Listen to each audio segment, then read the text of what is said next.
Hogwarts Gene-Splicing Prodigy, Magical Creatures meets Sci-Fi. Like, share, and subscribe. Episode 41.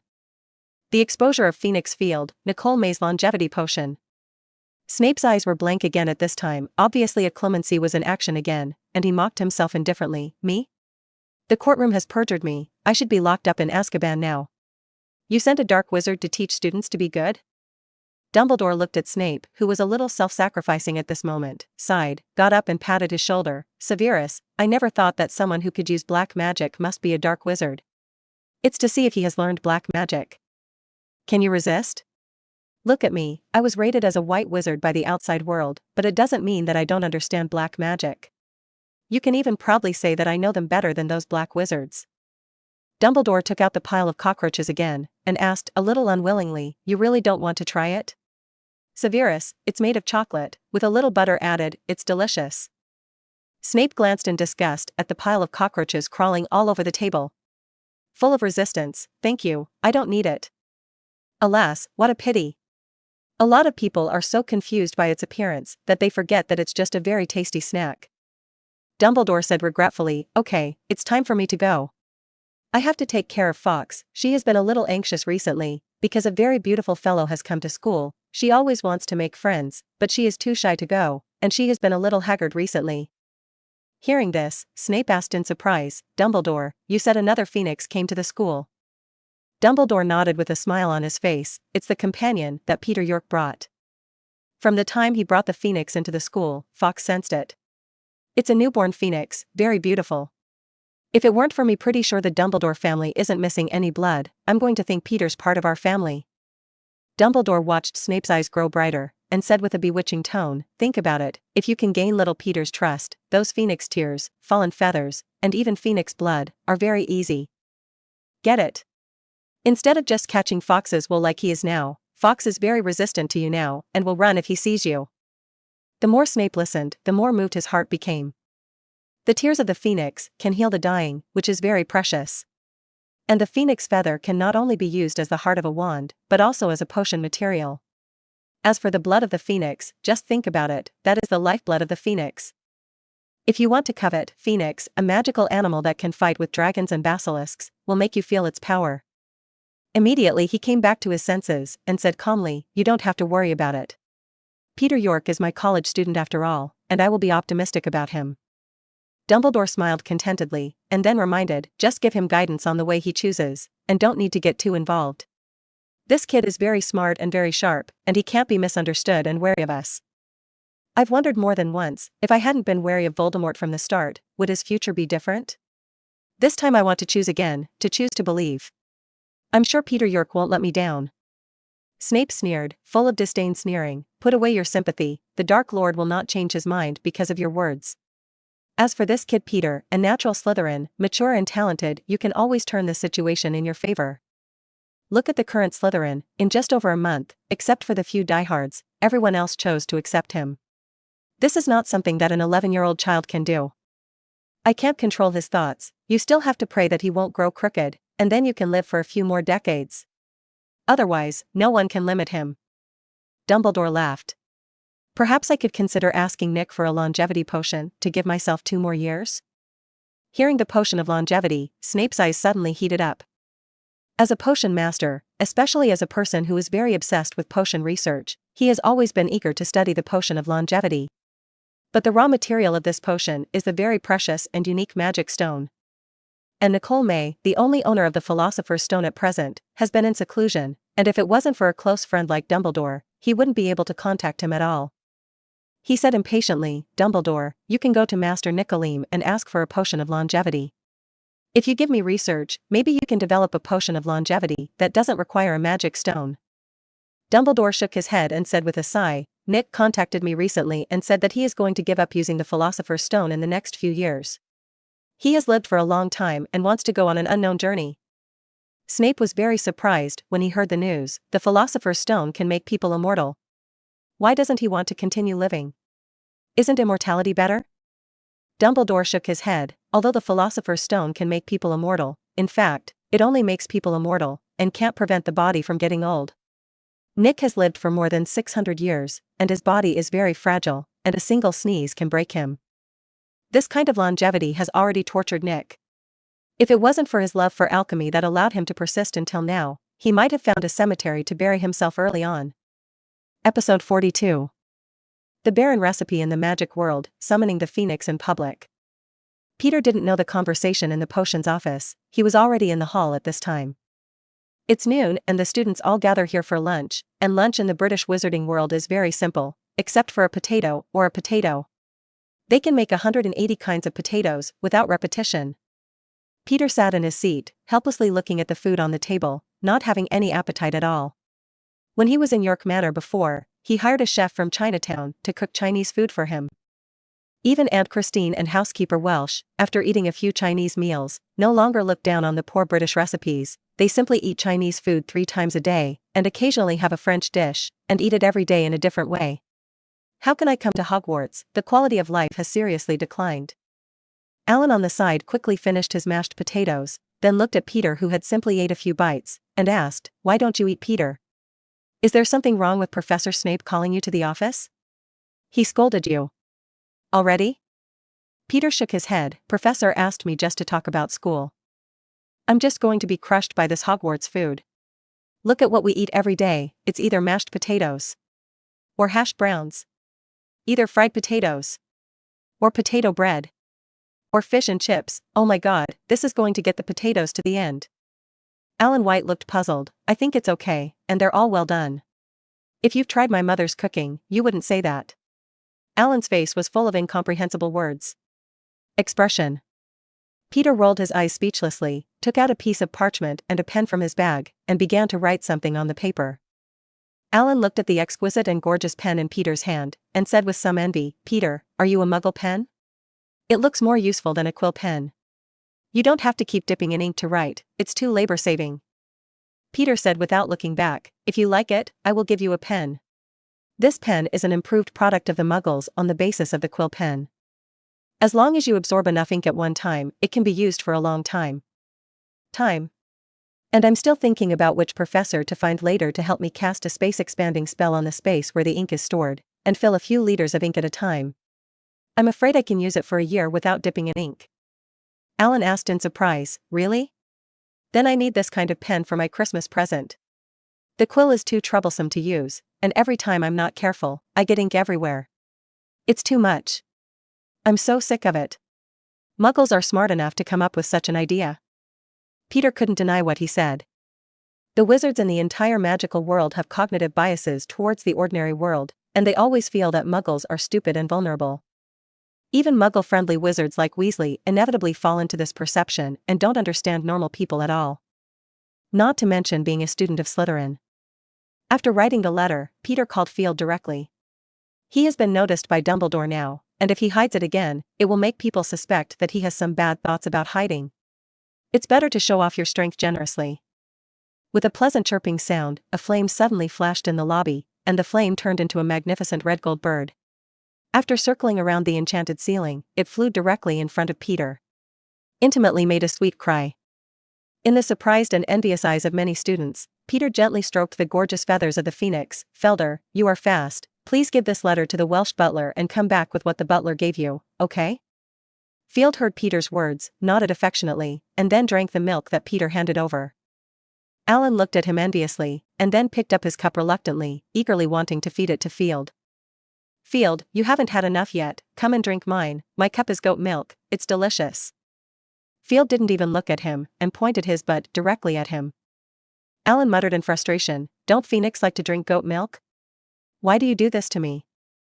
Peter looked at this scene amusingly. He and Field had the same mind, but Field regarded Alan as someone who had bad intentions for him.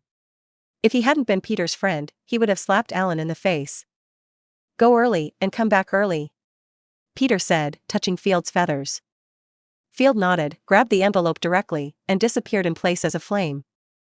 The lobby suddenly became lively, and everyone was talking about it. It was the first time that many people saw a magical animal like a phoenix. Although Principal Dumbledore has a phoenix, the ability of the phoenix to teleport makes it always elusive, and it is difficult for ordinary people to see the phoenix. Today, I did not expect that there will be a new student who can have a phoenix. It's so strange. Episode 43. To give away the house elf recipe. On Slytherin's long table, the classmate closest to Peter asked in disbelief, "Peter, you didn't tell us that you actually have a phoenix." "Merlin, this is cooler than having a dragon. The entire magical world is probably only Dumbledore. Besides, you are the only one with a phoenix. How did you do it?" Peter looked at the curious eyes around him and the ears pricked up on the long table next door, and explained amusingly, "This is my phoenix field. When my dad and the others were exploring the Amazon forest in South America, they happened to find a phoenix egg, so I brought it back and gave it to me. And I just hatched it, so it became my partner." When the people around him heard this explanation, they were even more envious. A senior girl said with admiration, "There are not many phoenixes in the world, and phoenixes are immortal, so they usually rebirth when they get old and become little phoenixes again. And a phoenix egg, only when two phoenixes meet and combine, can they be conceived with a very low probability. I didn't expect you to be so lucky. Able to touch the phoenix egg. What a blessing to Merlin." Peter listened to the words of the senior, and he was really grateful to the parents who passed away. If they hadn't left this phoenix egg for him, I'm afraid he could only be a muggle for the rest of his life, and he couldn't activate the gene fusion device. Slytherin students were even more enthusiastic about Peter.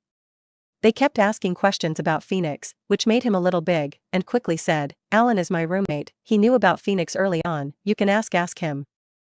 Everyone turned their heads and asked Alan with interest. Alan was not impatient, but proudly boasted about his experience with Phoenix, and even said that he was Phoenix Field's favorite person besides Peter. Completely forgot the scene where he was slapped in the face by Field with his butt just now. Before everyone finished eating, Field flashed into the lobby again, grabbed a large gift box and landed on Peter's table. Peter touched Field and praised, "It's amazing. I got it back so quickly." Unlike owls flying long distances to transport things, Peter's phoenix is teleported directly to the York Manor, and the delivery process is almost negligible. The time in between is probably spent by the butler Wales reading the content of the letter and helping himself prepare things. Time. So, if there is a phoenix, it is really convenient. You can go wherever you want, send whatever you want, and there are no restrictions at all. Peter decided that in the next time, he would follow Field to learn this skill, and he could also become a phoenix. It makes no sense that Field would not have the skills he would. As long as he learns it, no matter where he is trapped in the future, he can teleport out directly and ignore the magic ban. It can be said to be a very useful life-saving skill. Although he is now fused with the phoenix bloodline, there is no need to be afraid of being killed by an Avada, but no one wants to suffer these curses. He is just immortal, not painless. And according to Peter's understanding of the phoenix, he feels that if he is hit by the life-threatening curse, although he will not die, there is a high probability that he will be reborn from the ashes like other phoenixes, and then become a new phoenix. This also means that he has become a child again.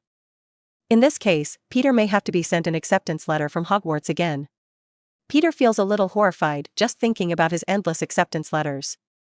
Unpacking, there are several beautifully bound cookbooks, namely French cookbooks, Italian cookbooks, and the thickest Chinese cookbook. There is also a letter next to it, written by the butler Wales. Seeing the recipe in the package, Alan asked in surprise, "Peter, how did you get the recipe? Are you going to study food magic?" Peter smiled and shook his head. "In order to stop my stomach from being devastated by potatoes, I decided to give these recipes to the chefs at Hogwarts, and let them improve the food at Hogwarts." "Is there a chef at Hogwarts? Isn't our food concocted by magic?" a second-year Slytherin asked innocently. The girl next to him rolled his eyes at him. "Have you forgotten Gamp's basic law of transformation? Food can't be conjured out of thin air. The school has always had a kitchen, but the staff in it will not show up at will, so they do a good job after the food. It will be teleported into the lobby through magic, so many people think it was conjured out of thin air." "There are employees in the back kitchen? What kind of employees? Why have we never met them?" the second-year boy asked curiously. Some students are also very curious. They have never noticed this problem before, nor do they know that there is a back kitchen in the school. Looking at the people who didn't explain, Peter said, "The back kitchen is on the first floor, next to the Hufflepuff dormitory, and the staff inside are not humans, but house elves. They are responsible for the kitchen work and maintenance of the entire Hogwarts. Here, even the dirty clothes and socks that we changed at night were washed for us by them. It's just that they basically don't show up in front of people, so many people don't know these things." Episode 44. Precocious students, someone is going after Peter? House elves? I didn't know there were house elves in the school. It's amazing. Slytherin students are almost pure blood, and of course they know this race for wizards. House elves are only found in old wizarding families, so even pure-blooded Slytherin students have never seen house elves. They are very curious about this race that serves wizards. A first-year girl said proudly, "We have a house elf in our family who has been cooking for our family. I just didn't expect Hogwarts to have a house elf." Peter looked at this Miss Flora Shaker. He didn't usually interact with this lady, but he was often in the common room, listening to her constantly showing off her family background to the surrounding classmates, saying that she was a wholly 28 puree member of the Shaker family, one of the blood families, with a somewhat coquettish personality. It's just that she is a little fascinated by Peter. According to the Gossip King, Alan quietly revealed that Flora pulled 5 first-year girls to form a Peter support group, and they have been passing news about Peter to each other. Even what Peter ate and what books he read in the library, he paid attention to them one by one. Peter didn't really believe it at first, but since he often met Flora Shaker in class, during meals, and even in the library, she greeted him shyly. He knew that Ellen didn't lie. At this time, Flora Shaker was proudly announcing that she had a house elf, but her eyes kept glancing at Peter. When she saw Peter looking at her, she immediately turned her eyes away shyly, with an expression of wanting to speak. Ellen also noticed this scene next to Peter, snickered and leaned towards Peter, and said jokingly, "Or you can promise to be with Flora, see how fascinated she is with you, how can you be willing to reject it? And everyone said that they have house elves, you don't have to do anything in the future, you just need to lie down and enjoy yourself. How about it, don't you mind?" Peter directly pushed Alan's head away and said helplessly, "You guys are too precocious, you know so much at the age of 11? I don't want to fall in love so early. If you want to be envious, go after yourself."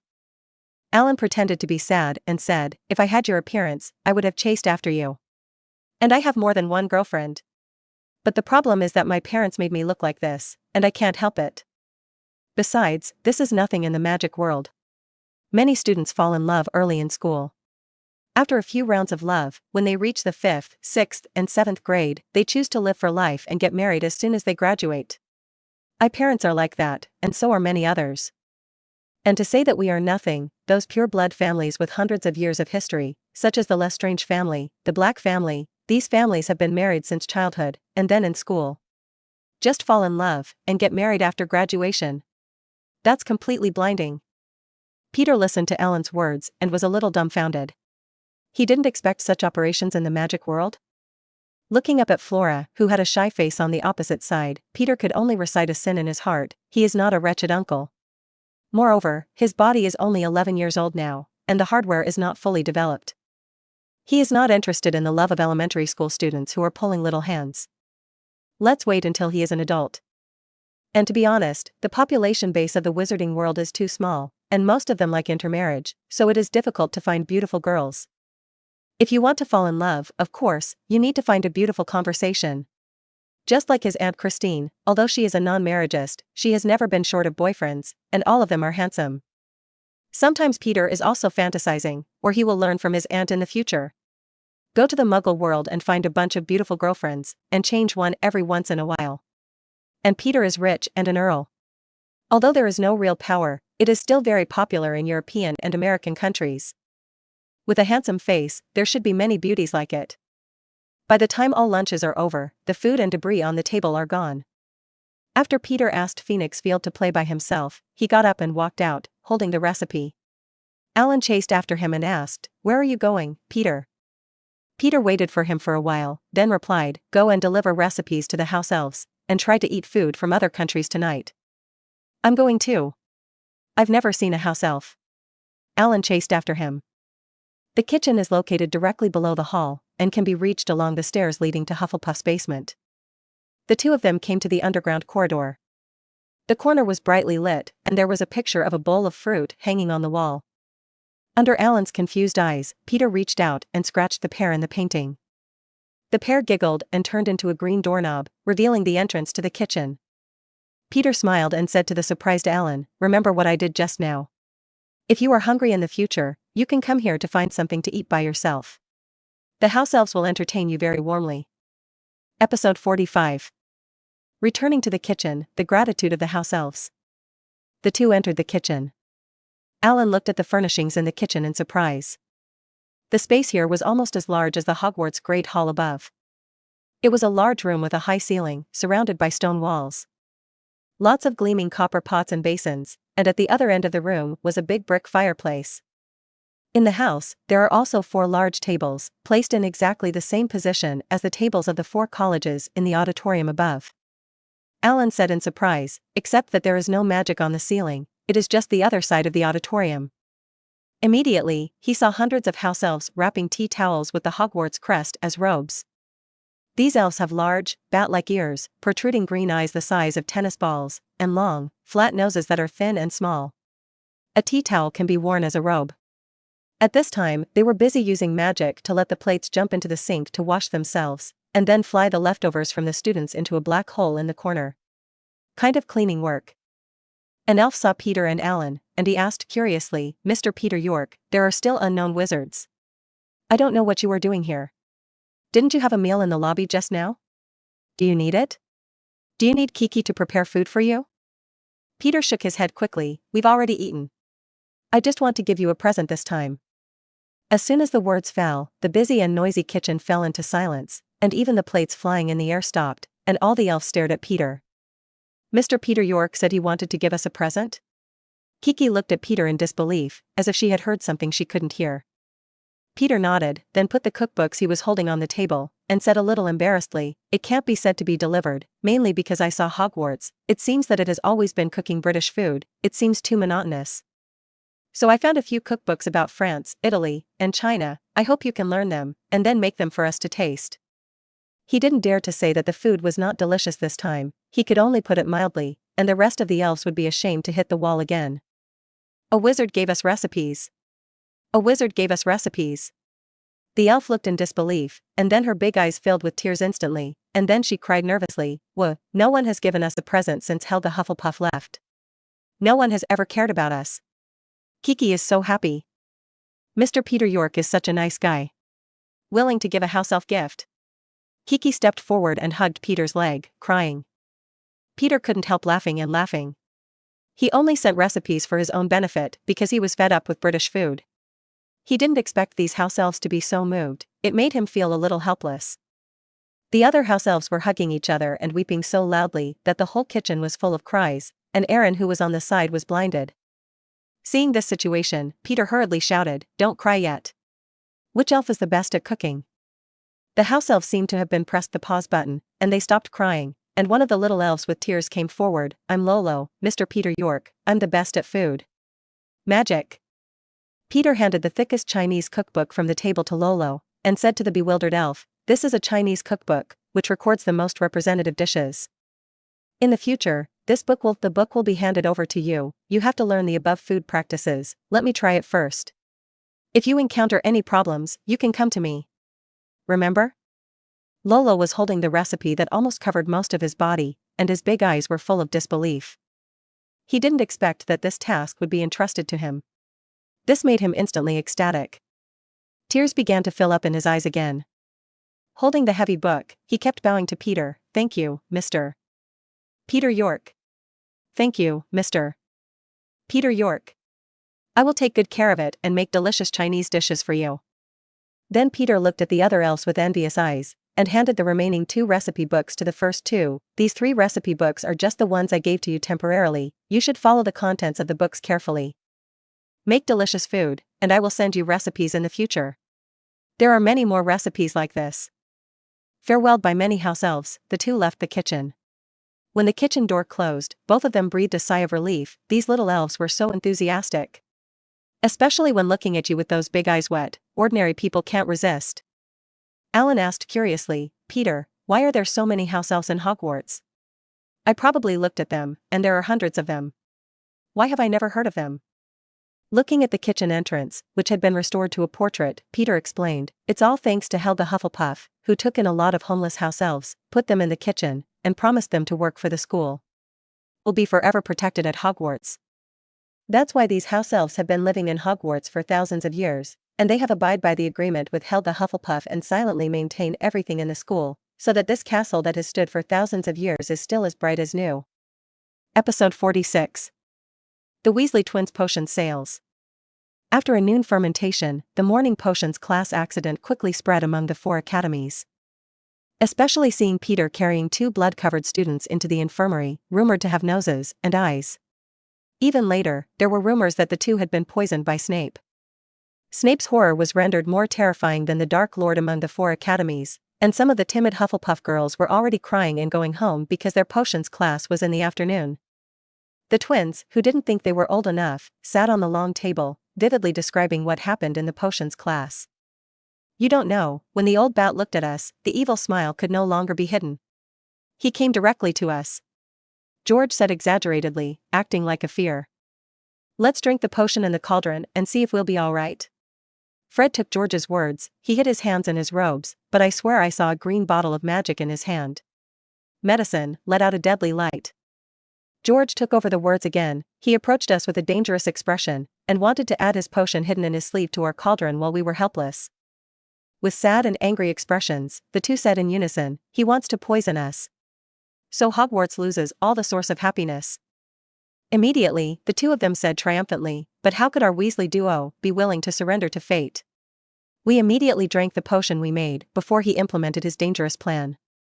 The evil plan finally goes bankrupt. Although the smell is indeed a bit pungent, it definitely has no side effects. The 2 recalled the smell of the potion and said in a word. Afterwards, the 2 stood directly on the bench, took out dozens of droppers, and said to the classmates of Ravenclaw and Hufflepuff opposite, walking by, don't miss it. You must have another potions class this afternoon. Drink your own potion like we did in the morning. In order to avoid being poisoned, you can buy a sobriety potion from us. There's a drop of potion hidden in a dropper. When Snape wants you to try the potion, you can stealthily swap the dropper. When the time comes to take our potion, you can escape this crisis with nothing. Only 2 copper nuts are needed for a dropper. Affordable and safe. A Ravenclaw student said disdainfully, we want to buy, and also buy, high-quality potions like those made by Peter York. Why buy potions with a lot of impurities like yours? The twins were not angry, but said with a smile, then do you think you can make such a good potion? The boy from Ravenclaw said puzzledly, what does this have to do with the poor quality potions you sell? The twins said with a look that you don't understand, you all know that your potion level is not as good as Peter York. When the professor randomly checks, and sees that the potion in your dropper is different from the potion in the cauldron, this is not the case. Is it you? And our potion is in line with the potion level of the vast majority of classmates. Even if it is a random check, who can prove that the potion is not drawn from the cauldron? After being fooled by the twins for a while, quite a few students actually bought spare potion droppers from them. Watching the twins happily count the copper nut they just earned, Peter sitting at the Slytherin table was stunned. The twins are so showy. The afternoon was Mrs. Hooch's flying lesson, so everyone was looking forward to it. Flying lessons are held once a week, and first graders are not allowed to bring flying brooms to school, so for these students, flying lessons are a rare opportunity. Good afternoon, classmates. Mrs. Hooch was wearing a capable flight uniform, with eagle eyes and short white hair, like a bald eagle. Good afternoon, Mrs. Hooch. Slytherin and Gryffindor students greeted each other. Classmates, we have learned the flying skills of broomsticks last week, and we will do our own activities today. But the flying space is not allowed to exceed the Quidditch pitch. Otherwise, I will let him know the consequences of disobedience. Do you hear? Mrs. Hooch said solemnly. As soon as it heard that it was a free event, everyone cheered and shouted happily, okay, Mrs. Hooch. Everyone carried the school's very worn broomsticks and rushed into the sky, feeling this rare flight time. Peter also sat on his broom and flew into the sky unhurriedly, and came to a position as high as Ravenclaw's tower, admiring the scenery below.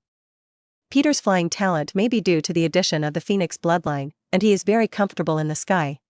Slytherin's Quidditch captain, Warrington, wanted to invite Peter to join the team a few times as a seeker. But they were all rejected by Peter. He likes flying, but he doesn't like being tied to Quidditch. It's fine for him to be a spectator, but he doesn't want to spend a lot of time practicing with the team every day.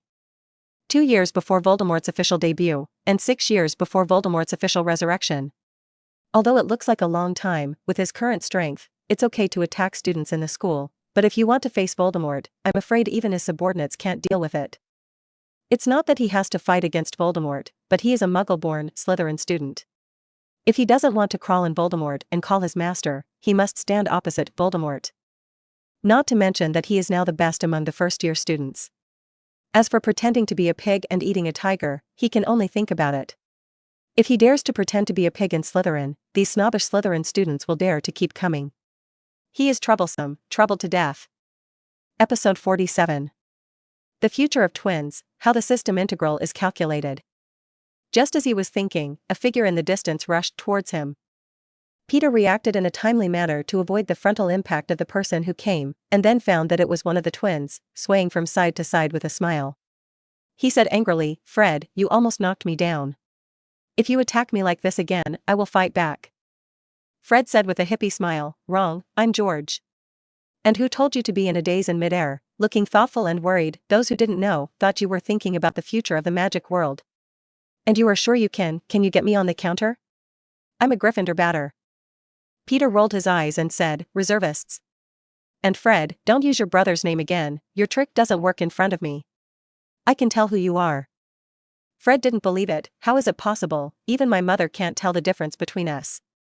Immediately, George from a distance also flew over. "What are you talking about?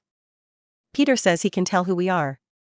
"I don't believe it," Fred said directly. When George heard it, he didn't believe it either, so he put his hands up and said, "How do you tell us to distinguish us?" Peter pointed out directly, "Compared to Fred, George, you are relatively stable and less talkative. Instead, you are more like a brother. And although you look exactly the same, even the freckles on your faces are the same, but Fred's voice is thinner, and George is a little lower. People with average hearing may not be able to tell the difference, but my ears are very sensitive." When George heard Peter's explanation, he was a little surprised, and then proudly said to Fred, "Look, Fred, even Peter thinks I look more like a brother. I always thought that my mother might not be able to tell who we are." So we got our birth order wrong. I should be my brother," Fred retorted in dissatisfaction. "Fart, I was born first, so I'm my brother."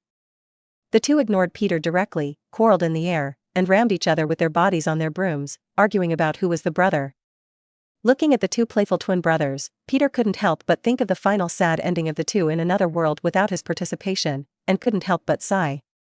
He liked the twin brothers very much in the previous life, but in the end, Fred had one ear cut off, and George never woke up again in the decisive battle. Since then, the magic world has lost a pair of twins who can bring laughter. The twins Fred and George are undoubtedly the funniest brothers in the wizarding world in Peter's opinion, and they bring laughter anywhere, anytime. As long as they appear, it will immediately make people feel relaxed and happy. As a student of Slytherin, it would be unwise to befriend someone from Gryffindor, an old foe. But Peter is willing to make good friends with these two people, because as long as they exist, he will unconsciously relax and be happy. This is even more pleasing from the bottom of my heart than Phoenix's singing. Especially as a person who knows the main line of the future, Peter has always been a very rational person. Since he came to the magic world, he no longer believes that the future will continue like the original line. Although he is now immortal, there are ways to make life worse than death. Especially the Cruciatus curse, which can torture the Longbottom couple, who are senior aurors, crazy. Peter didn't think he could survive the Cruciatus torture if he was caught. That's why he studied so hard and wanted to have the ability to protect himself and his friends as soon as possible before Voldemort rose again. Like the twins in front of him, he didn't want them to fall into their original fate again. Fred and George were one, and they were always inseparable.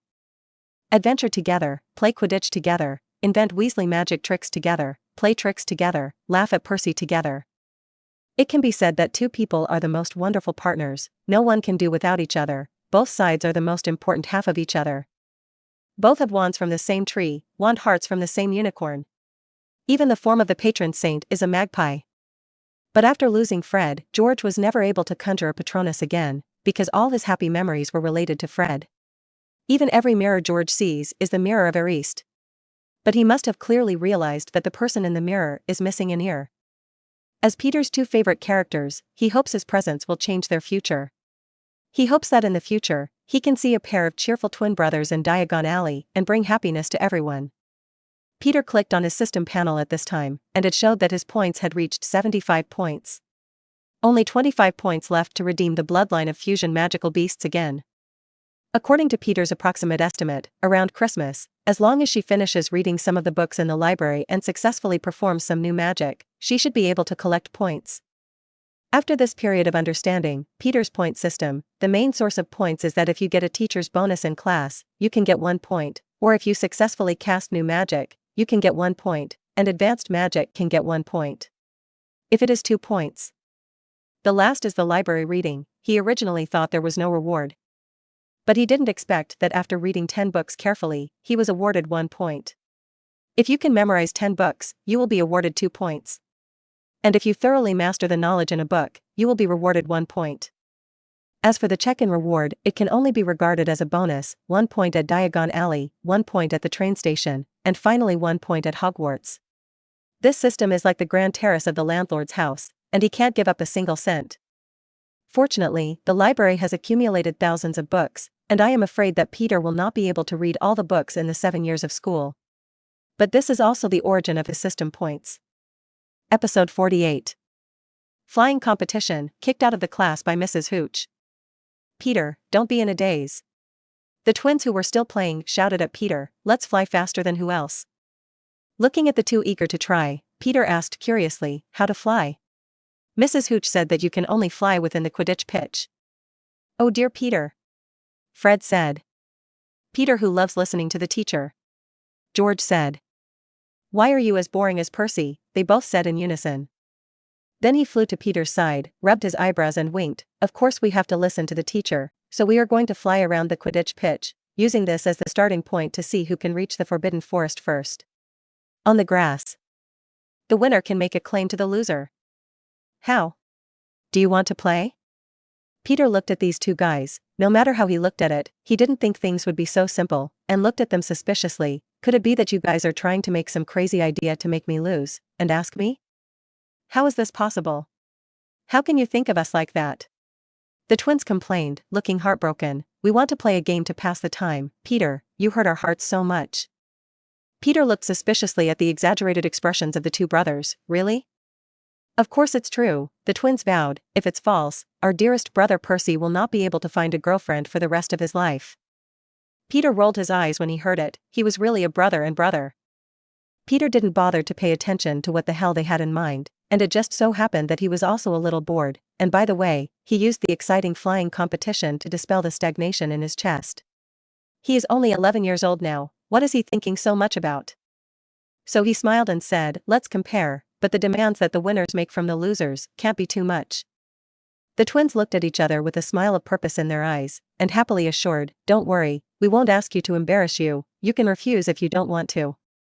Peter looked at the confident two people speechlessly. Isn't that confident yet?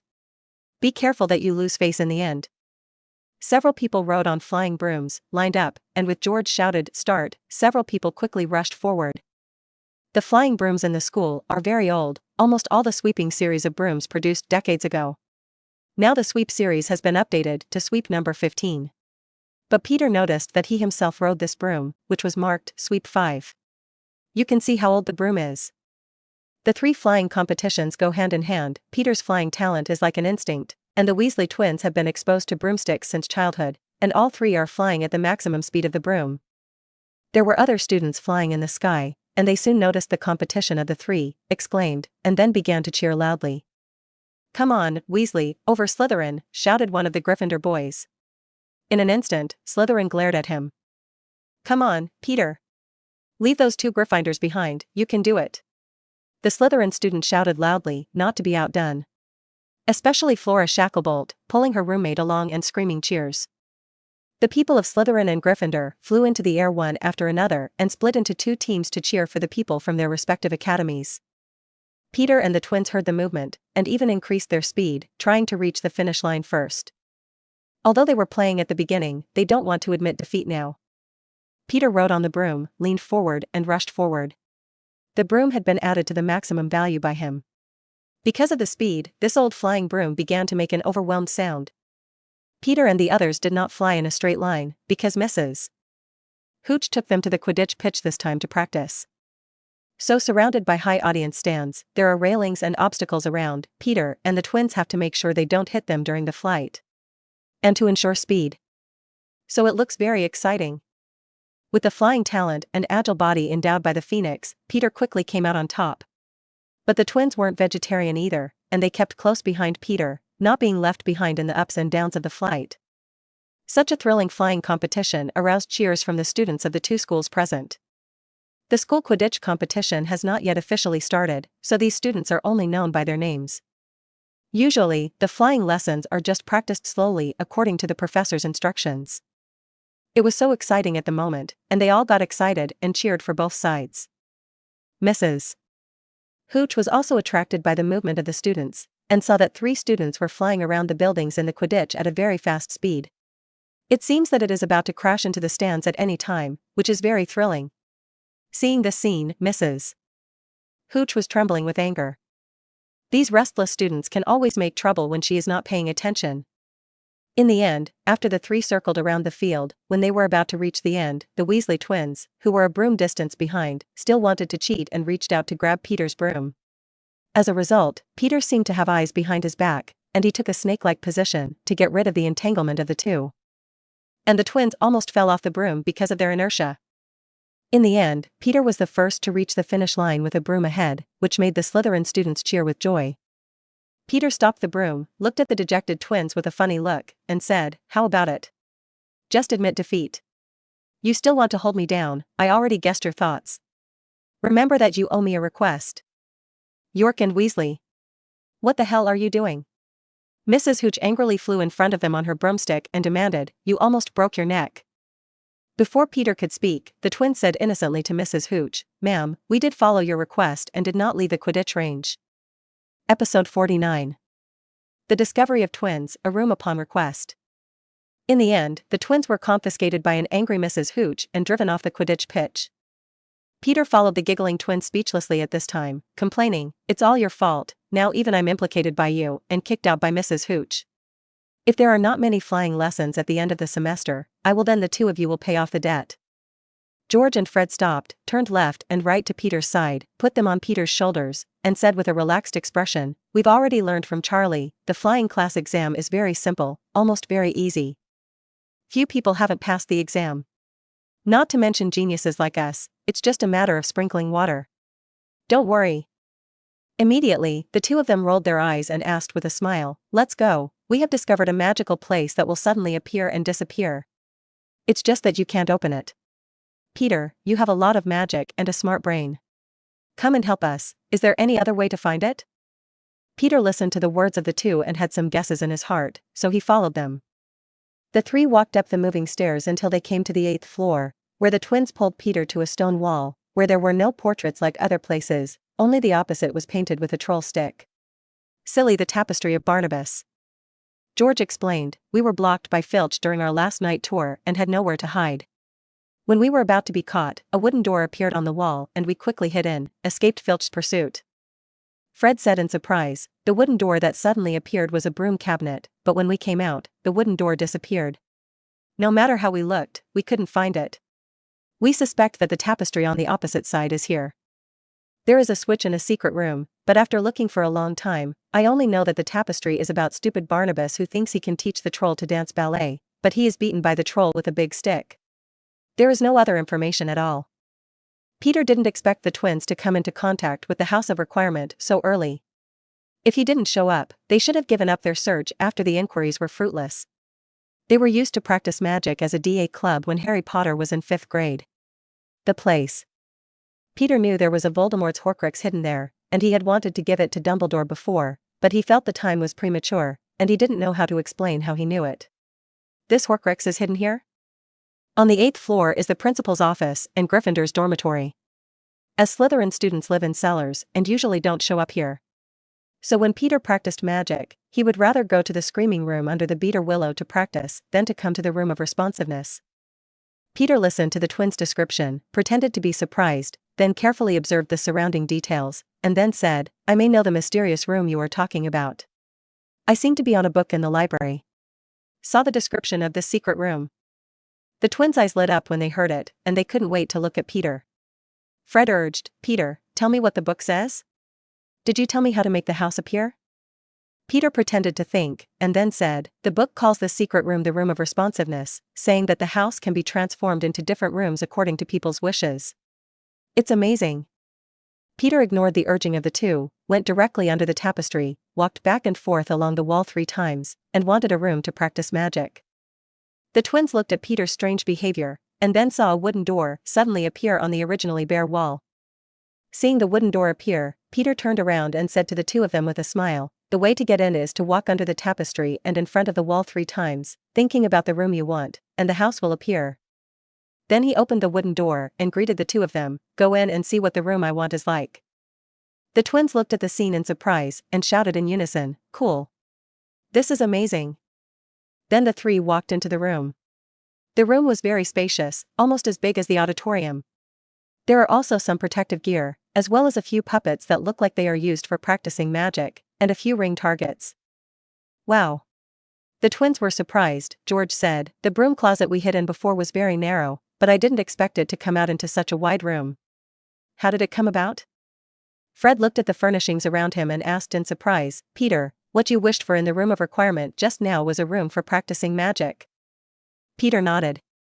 "The room of requirement can fulfill many wishes, and what I wanted was a place where I could practice magic, so it helped me make it happen."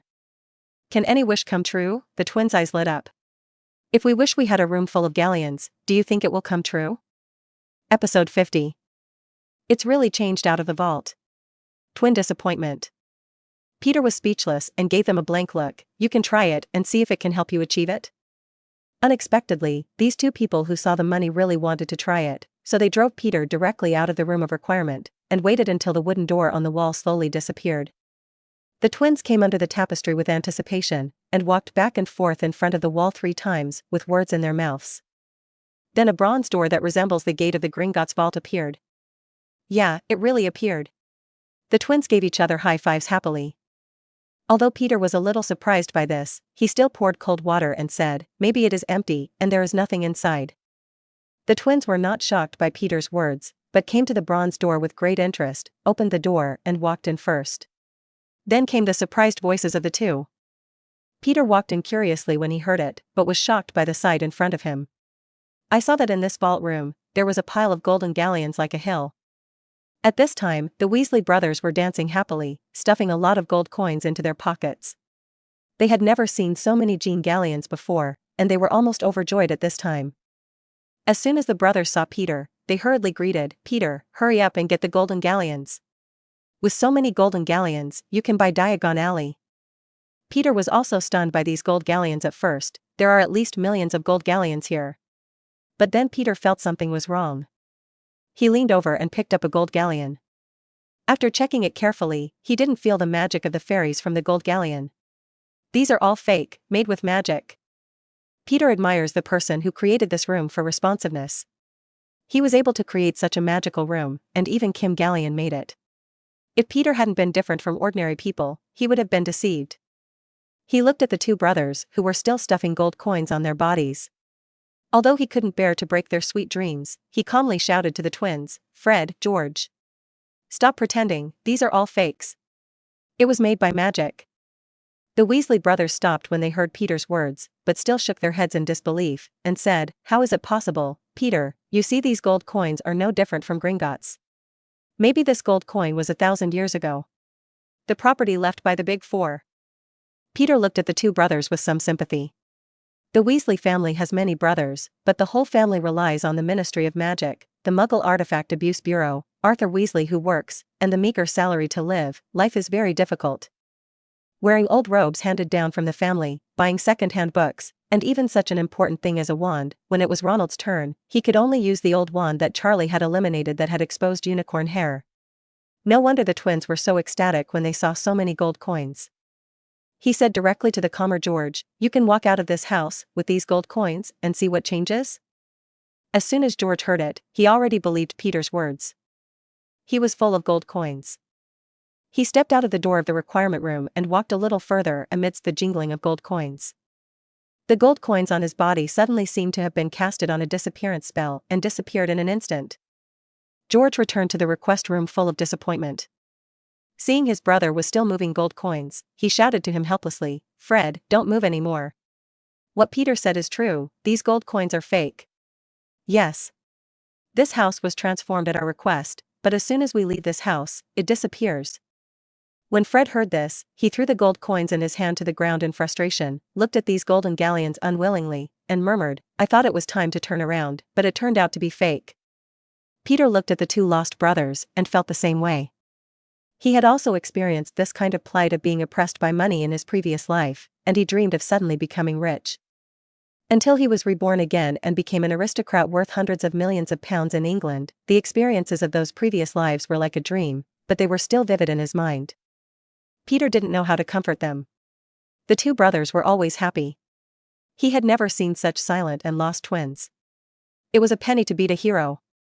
He took out 2 ZZ honey candies from his pocket, ready to comfort the two brothers, when an idea flashed in his mind. So there was a smile on his face, and he said jokingly, "What's the matter? Without Jean Gallion, I'm so depressed. I never knew Fred George, you guys love money so much. Come and taste Honey Duke's ZZ honey candy. When I'm in a bad mood, I like to eat one." The twins took the candy, peeled off the candy wrapper, stuffed the candy into their mouths, and regained their composure. Fred looked at the golden mountain in front of him, determined to say, "I will earn so many gold galleons in the future, and then pile it into a golden mountain like now, and count it every day." George took his brother's shoulder and said dissatisfiedly, "Oh, brother, don't forget me." Fred looked at George with a full smile, put his hand on George's shoulder, and said, "Of course I can't forget you. Let's make money together and fill the Gringotts vault with gold galleons. Then look at those greedy goblins bow down to us." Peter looked at the two brothers who were recovering quickly, and laughed happily, then clapped his hands, attracting the attention of the two of them. "You already know the secrets here, and you can come over at any time in the future. Let's leave here first. I know a secret passage, you should be happy when you hear it."